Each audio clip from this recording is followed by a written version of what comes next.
She hesitated a moment before breaking into a smile. "Oh, is that what you call me? Well, I like it for what it's worth. My name is actually Melanie, though." I felt my face reddening. Of course her name wasn't actually Rachel. That was just something that I made up in my head. Still, my embarrassment couldn't keep up with my confusion and joy. Is it really you?" She nodded. "Yeah, it's me." Rachel, or Melanie, grunted as I stepped forward and started hugging her. Laughing, she hugged me back for a moment, but then she whispered in my ear, "Thomas, we need to talk, and not out here, okay? Can we go inside?" I broke away and nodded, wiping at my eyes as I tried to finish unlocking the door with a shaking hand. My heart was pounding, and I still felt like I was in a strange and just wonderful dream. But when we got inside and sat down on my living room sofa, I forced myself to focus on the biggest question that I had. How? Melanie had still been smiling as we sat down, but now she looked worried and sad. "Thomas, that's why I'm here. I'm here to tell you that things just aren't like what you think they are. They never have been, in fact." I frowned, a new line of fear cutting through my happy haze. "What do you mean?" She held the bridge of her nose for a moment, looking down like she was trying to figure out how to say whatever it was that she had to say. "Thomas, you're a part of a psychological experiment. I've been a part of it for longer than you have as one of the actors, and I still don't know all the details. I'm pretty sure it's run by some government agency, and I know they're investing a lot of money and time into it. But for what reasons? That I'm not so sure." I realized that I was wringing my hands. No, that wasn't right. It couldn't be right. This was some kind of trick. Melanie went on. "What I do know is that you're being watched as a long-term subject. They've constructed this whole scenario where you do a secret job watching someone, me, who looks like they might have been trapped. They give you instructions and a way of making choices. You've got buttons or something you can choose between. You've got buttons or something you can choose between, right?" I nodded weakly, my tongue thick in my throat.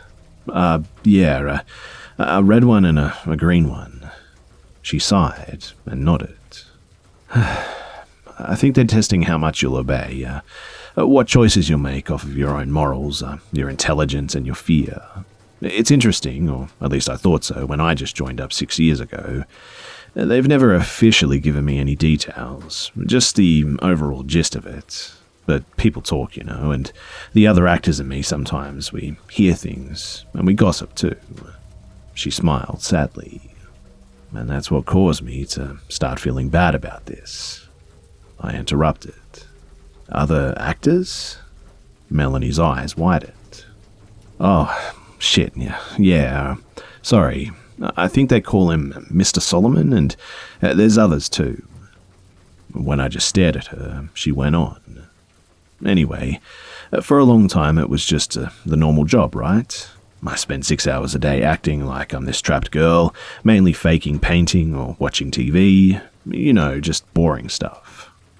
I couldn't help but interrupt again, hating the hurt trembling in my voice.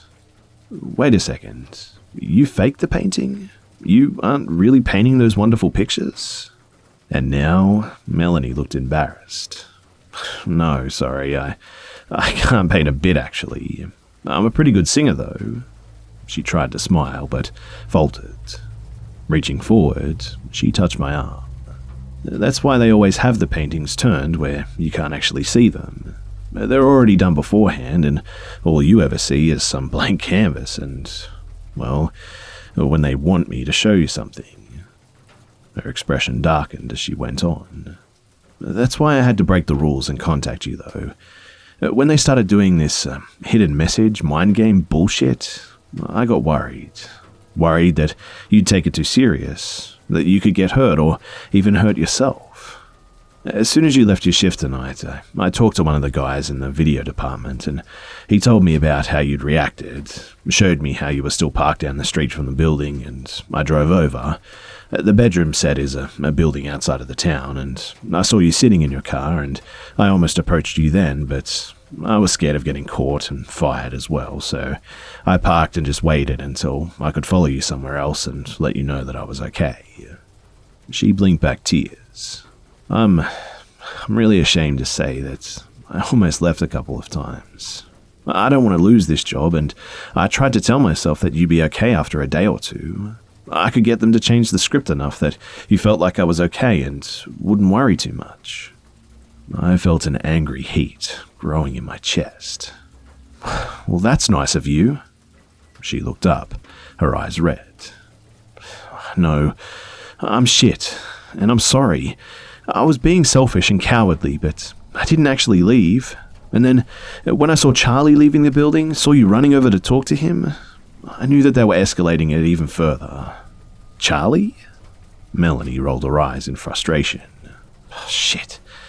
Yeah, sorry. Charlie Jeffries. He's another actor in an earlier version of The Experiment. He actually played Mr. Solomon, but they decided that he wasn't scary enough, so now he's just usually in one of the suits. He's actually done that for your version a lot. You just can't recognize him under all of that getup that they wear. I kept curling and uncurling my hands on my lap. It was all just too much, and I felt like a pinball just going between anger and relief and embarrassment and confusion. So, wait a second. All that stuff that he told me, that was all just to scare me? See how I'd react? She nodded as she sniffled and wiped her nose with the back of her hand. Yeah, I'm sorry. That's why I knew that I couldn't wait any longer to tell you. I could see how worried and scared you were going back to your car.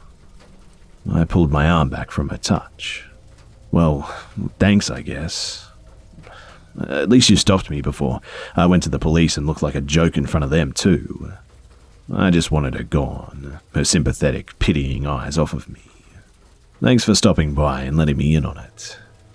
I tried to make my voice sound hard and unfeeling, but it came out kind of watery instead.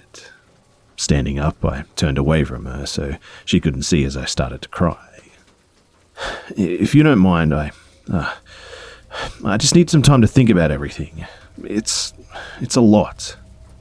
A moment passed, and then her hand was on my shoulder. Thomas, you don't have to be embarrassed about anything, okay? They're very good at what they do, and all you did was what you thought was right, because you're a good man. I shrugged.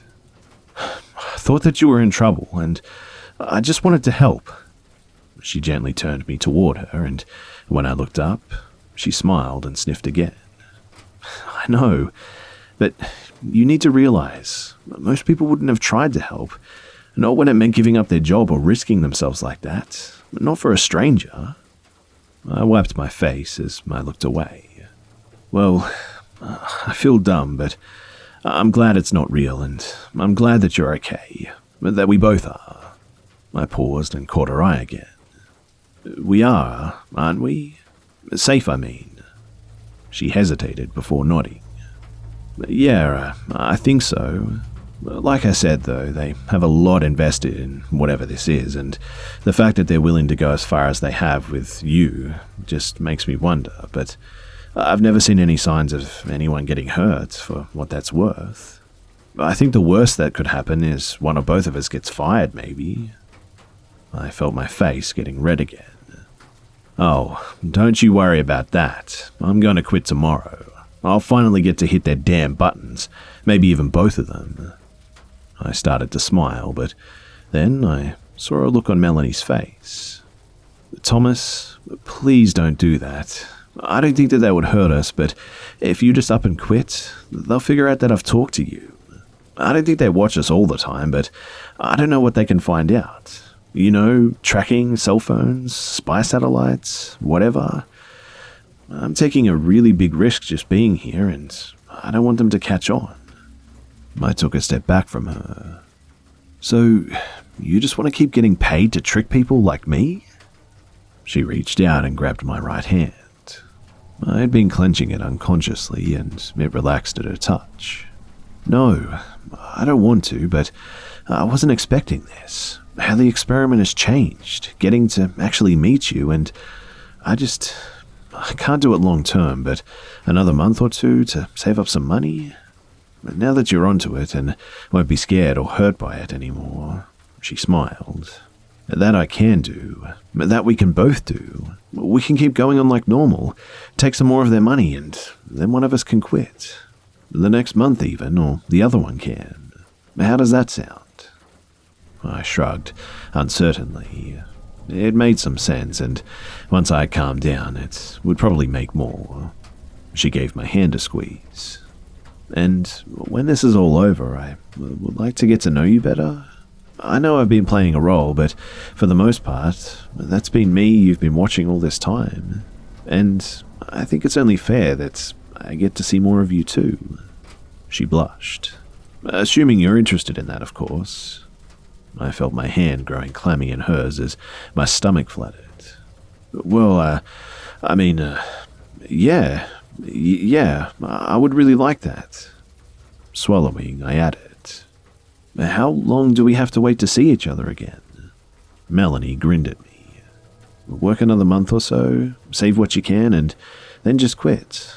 I'll wait another 2 or 3 weeks, and then I'll do the same. And then she looked up at the ceiling as she pondered it for a moment, and I was struck again by how beautiful she was, even if she was a little different in person than I had imagined. 3 months from tonight, and we'll meet right here, okay? I'll come over and we can start getting to know each other better. How's that sound? Returning her smile, I nodded. Yeah, that sounds great. When she left a couple of minutes later, part of me hated to see her go, but another part, I must admit, was relieved. I was so exhausted, and while I was so happy that she was okay and we had finally met, I just felt like the burned-up wire in an old light bulb. I needed time alone, time to think and calm down, and most of all, time to rest. I didn't really even remember falling asleep, and when I woke up, I realized that my alarm had been buzzing for over 30 minutes. I jumped up and raced to get to my shift at work.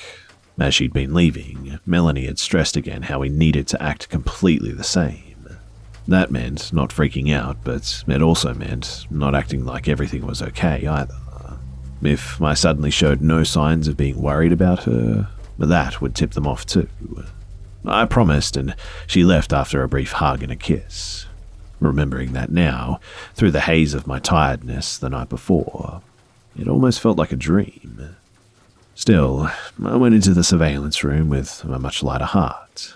I didn't have to worry or feel guilty anymore about not helping her, and there was some satisfaction in finally pulling one over on the people that had tricked me for so long.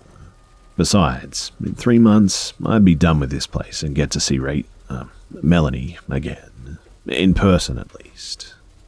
Because I got to watch her on the video feed as soon as I came into work, she was asleep when I first got there, and I found myself wondering if she was as tired as I felt. When she woke up later and started reading a book, I found myself beginning to smile and had to stop myself. I should still be worried acting, not smiling like I had a crush. I had to do better so Melanie didn't get in trouble. An hour or so later, she started working on another one of her paintings.